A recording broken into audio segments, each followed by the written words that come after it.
여러분 안녕하십니까? 금요일 아침 여수 MBC 뉴스투데이입니다. 여수 해안가 밤거리가 온통 낭만포차 상호로 뒤덮이고 있습니다. 2년 전 낭만포차 거리는 거북선 대교로 이전했지만 이곳 외에도 같은 이름의 가게들이 난립해 서로가 원조라고 주장하고 있는 건데요. 그 속사정을 강서영 기자가 취재했습니다. 여기도 낭만포차, 저기도 낭만포차. 여수의 명소 해안공원 일대가 낭만포차 간판으로 뒤덮였습니다. 대부분의 가게 간판이 낭만, 포차 혹은 낭만포차 문구를 걸고 있습니다. 시가 운영하는 낭만포차 거리가 이전해 나간 종포 해변입니다. 지자체가 운영하는 낭만포차는 이미 2년여 전 옮겨갔지만 남아있는 상가들은 여전히 낭만포차를 내세우며 영업을 하고 있습니다. 현재 시 지정 낭만포차가 거북선대교 밑으로 이전한 상황인데도 이곳이 원조 낭만포차가 맞다며 손님을 모읍니다. 여기가 낭만포차예요? 다 낭만포차예요. 저기서부터 이 라인 자체가 낭만포차 특구 지역이에요. 낭만포차의 높아진 인지도를 이용하는 겁니다. 이 동네는 낭만포차 때문에 오는 사람들이 많으니까 거의 다 낭만포차라는 상호를 달고 있죠. 그리고 다 낭만포차를 찾으니까. 희소성이 있는 낭만포차 상호는 거래가 이루어진다는 말이 나올 정도입니다. 낭만포차 하셨던 분들이 나와서 가게 차리신 분들이 있어요. 그분들이 먼저 번호를 가지고 장사하고 있으니까 그거는 이제 권리처럼 사시는 분들이 있을 거예요, 아마. 여수시가 관리하는 실제 낭만포차 상인들은 낭만포차라는 이름 하에 호객 행위는 물론 테이블 개수까지 엄격히 제한을 받는 상황. 상인들은 손님을 빼앗기는 것 같아 억울하다는 입장입니다. 저 상호를 뭐 쓰지 말할 수는 없는데 저쪽에서 호객행위를 많이 하니까 저쪽이 다 낭만포차인 줄 알고 있고. 실제로 엉뚱한 가게를 방문했다가 실망한 관광객도 쉽게 찾아볼 수 있었습니다. 가게가 낭만 이렇게 돼 있어가지고 그런가 보다 해가지고 먹었어. 그래서 먹었는데 솔직히 맛이 없어가지고 사장님한테 물어보니까 여기로 옮겼다고 한번 가보라고 하시더라고요. 독보적인 관광 아이템으로 주목받으면서 여수 해안을 뒤덮은 낭만포차. 여수시는 낭만포차에 대해 상표 등록을 신청한 상황이라면서 현재로서는 낭만포차란 상호를 쓰는 가게를 단속할 권한은 없다고 밝혔습니다. MBC 뉴스 강서영입니다. 60세 미만에 대한 아스트라제네카 코로나19 백신 접종이 잠정 연기됐습니다. 전남도는 당초 어제부터 특수교육 종사자와 보건교사 등에 대해 아스트라제네카 접종을 시작하기로 했지만 정부 방침에 따라 대상자 중 60세 미만은 접종을 보류하기로 했습니다. 또 장애인 시설과 노인 요양시설 등에서도 60세 미만은 접종하지 않고 지역 예방접종센터에서 이루어지는 화이자 백신 접종은 예정대로 진행합니다. 전남의 한 섬마을 초등학교 학생이 교사로부터 성희롱 발언을 듣고 등교를 못할 정도로 큰 충격을 받았습니다. 학교 측은 가해 교사에게 징계도 내리지 않고 6개월 만에 원직 복귀시켰는데요. 그 교사가 이제는 피해 학생의 동생을 가르치게 되는 황당한 일이 발생했습니다. 조희원 기자의 보도입니다. 전교생이 10명 남짓한 섬마을 초등학교. 지난해 6월 한 남성 교사가 6학년 여학생과 수업을 하는 과정에서 성희롱 논란이 불거졌습니다. 일본 성인 영상물에 나오는 말을 알고 있느냐는 등의 질문에 이어 실험 도구에 물을 따르며 남자가 소변 보는 것 같다는 말까지 했다고 합니다. 학생과 교사 단 2명만 있던 교실. 학생은 큰 충격과 수치심을 느꼈다고 합니다. 엄마 나 선생님 얼굴 못 보겠어. 이런 있어서 나 선생님 무서워서 못 보겠다. 집에 가고 싶다.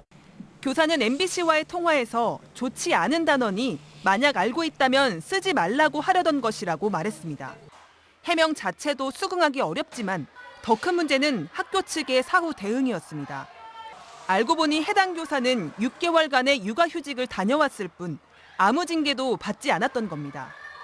적절하게 징계하고 전출시키겠다는 교장의 말을 믿고 문제 삼지 않겠다는 동의서까지 써준 학부모는 어이가 없었습니다. 하늘이 무너지는 느낌이었죠. 그냥 너무 억울하고 분하고 막. 더욱이 올해 3월 다시 학교로 돌아온 교사는 피해 학생의 친동생까지 가르치게 된 상황. 하지만 학교 측은 피해 당사자와는 분리 조치가 됐다. 육아휴직 6개월도 일종의 징계라면서 오히려 서약 위반이다. 교권 침해가 될 수 있다는 주장까지 제기했다고 전했습니다. 학교에 의무로 규정된 경찰 신고마저 하지 않아 결국 피해 학생의 부모는 직접 해당 교사를 고발했습니다. 아동학대를 발견하는, 알게 되는 즉시 아동보호 전문기관이나 수사기관에 즉시 신고하여야 합니다. 피해자가 원치 않더라도 아동성과 관련된 아동학대 사건을 신고하여야 합니다. 수사가 시작되자 고흥교육지원청은 뒤늦게 해당 교사가 전출을 갈 예정이라며 향후 수사 결과를 지켜본 뒤 징계 여부 등도 결정하겠다는 입장을 밝혔습니다. MBC 뉴스 조희원입니다. 집권 여당인 더불어민주당이 4.7 재보궐선거에서 참패를 당하면서 정치권이 다시 크게 요동치고 있습니다. 대선 전초전으로 평가됐던 선거에서 민주당이 무릎을 꿇으면서 차기 대권 구도에서 호남의 민심이 어떻게 변할지 주목됩니다. 이계상 기자입니다. 더불어민주당이 서울시장과 부산시장 선거에서 처참히 패배하며 최대 위기를 맞고 있습니다.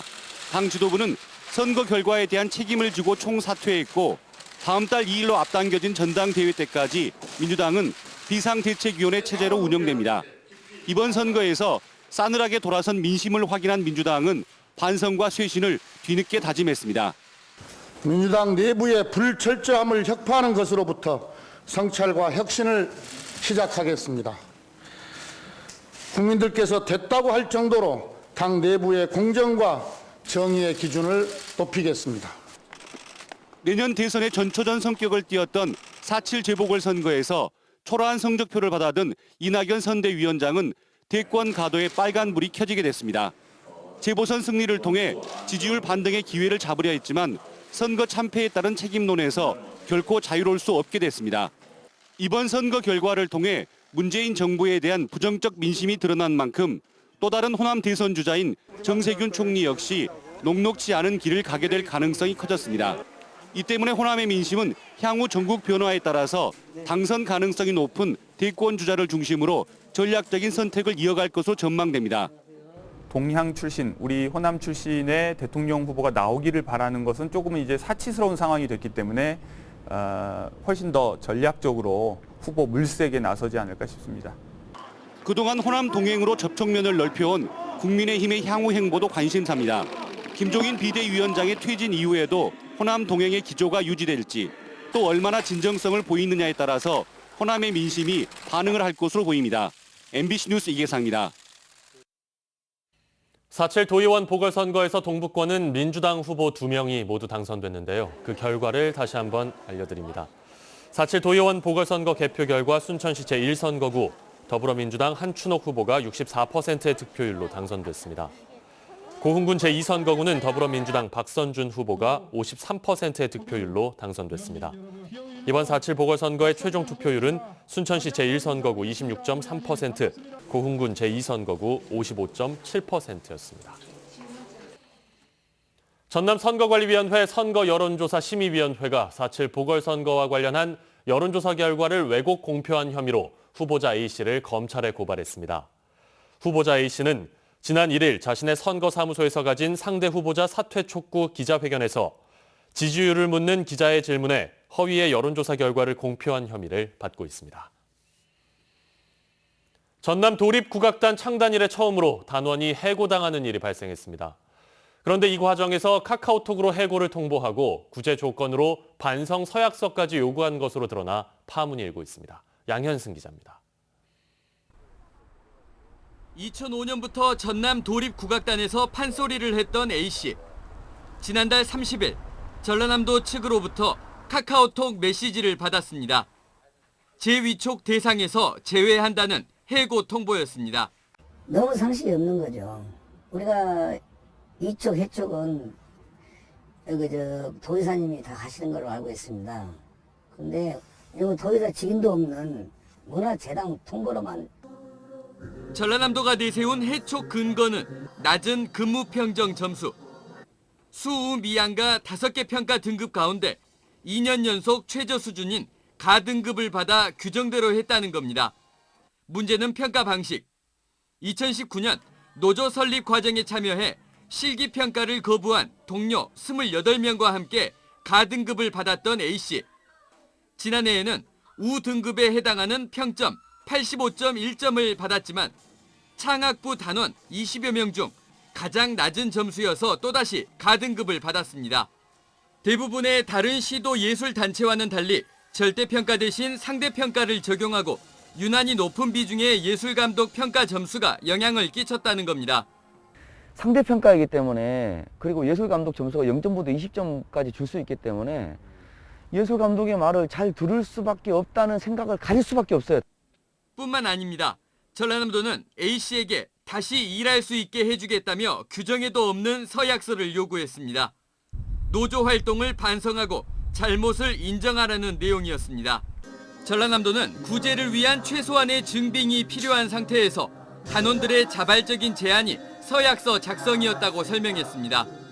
규정상으로 따지면 근거가 없기 때문에 저희가 이분들을 구제하기 위해서 좀 만들어가지고. A씨는 서약서가 전향서와 다름없다며 거부했고 끝내 해고됐습니다. 앞으로 말 잘 듣고 앞으로 차후에 뭔 일 있을 때는 해촉하겠다. 그런 서약서예요. 그럼 거기다가 또 공정과에서 하니까. A씨는 부당해고라며 전남지방노동위원회에 구제 신청을 냈고 동료 단원들은 피켓 시위를 이어가고 있습니다. MBC 뉴스 양현승입니다.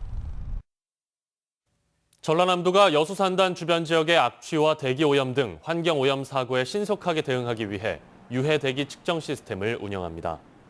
전라남도 보건환경연구원은 어제 여수산단 유해대기 측정 시스템 운영에 앞서 이동 차량 운행과 기기 작동 등 시연회를 갖고 100여 종의 오염물질과 기상인자를 실시간으로 측정해 대기질을 점검하는 악취 개선 시스템 가동에 들어갔습니다.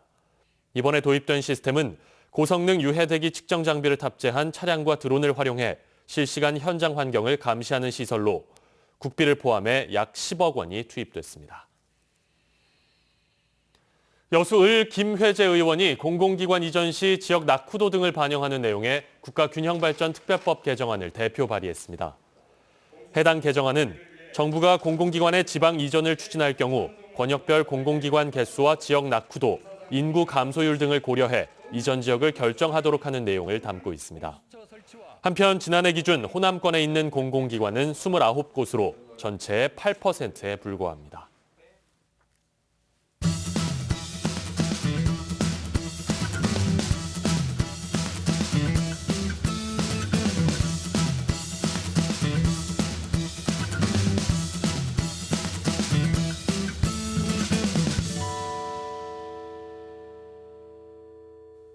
전라남도가 화이자 백신을 접종할 22개 시군 지역 접종센터에 대한 개소 준비를 모두 마쳤습니다. 전남도는 지난 1월 전국 지자체 가운데 처음으로 문을 연 목포를 시작으로 어제까지 여수와 순천, 광양과 구례 등 6곳, 오는 15일까지 도내 모든 시군에 지역 접종센터를 개소할 계획이며 각 지역별로 백신 접종 모의 훈련도 모두 마쳤다고 밝혔습니다. 현재 전남도 내에서는 1분기 대상자 62,193명 가운데 48,570명, 78.1%가 2분기 대상자 221,228명 가운데 7,963명, 3.6%가 백신 접종을 완료했습니다.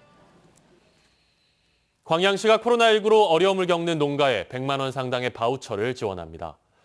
지원 대상은 지난해 매출 감소를 겪은 학교급식 납품 친환경 농산물이나 화훼농가 등이며 매출 증빙 자료를 제출해야 합니다. 신청은 오늘 30일까지 온라인으로 받으며 관할 읍면동 사무소에서도 접수합니다. 여수 검은초등학교의 폐교 부지를 활용하는 방안이 섬 주민들의 관심사로 떠오르고 있습니다.